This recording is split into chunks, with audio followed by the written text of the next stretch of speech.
بسم اللہ الرحمن الرحیم۔ السلام علیکم۔ ایک روز رسول اللہ صلی اللہ علیہ وآلہ وسلم اور حضرت ابو بکر، حضرت عمر اور حضرت سعد بن ابی وقاص رضی اللہ تعالی عنہم مسجد حرام میں تشریف فرما تھے کہ بنی زبید کا ایک آدمی آیا اور اس نے کہا، قریش کے لوگوں، تمہارے ہاں کون تجارتی مال لانے کی ہمت کرے گا جبکہ تم باہر سے آنے والوں کو لوٹ لیتے ہو؟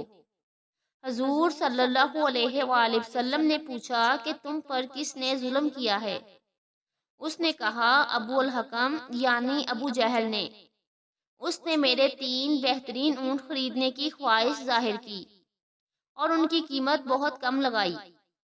اب اس کے مقابلے میں کوئی شخص ان اونٹوں کو اس کی لگائی ہوئی قیمت سے زیادہ پر خریدنے پر تیار نہیں ہے اور اس قیمت پر فروخت کر دوں تو سخت نقصان اٹھاؤں۔ حضور صلی اللہ علیہ وآلہ وسلم نے اس سے 3 اونٹ خود خرید لیے۔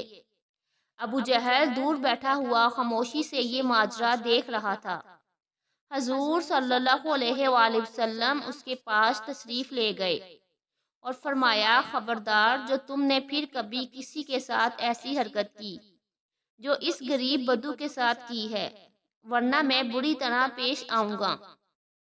وہ کہنے لگا، آئندہ میں کبھی ایسا نہیں کروں گا۔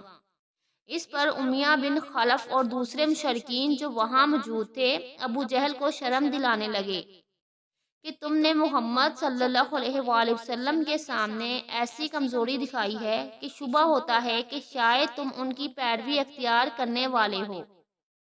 اس نے کہا، باخدا میں ان کی کبھی پیروی نہ کروں گا، مگر میں نے دیکھا کہ ان کے دائیں اور بائیں کچھ نیزہ بردار کھڑے ہیں اور میں ڈرا کہ میں نے محمد صلی اللہ علیہ وآلہ وسلم کے حکم کی ذرا سرتابی کی تو وہ مجھ پر ٹوٹ پڑیں گے۔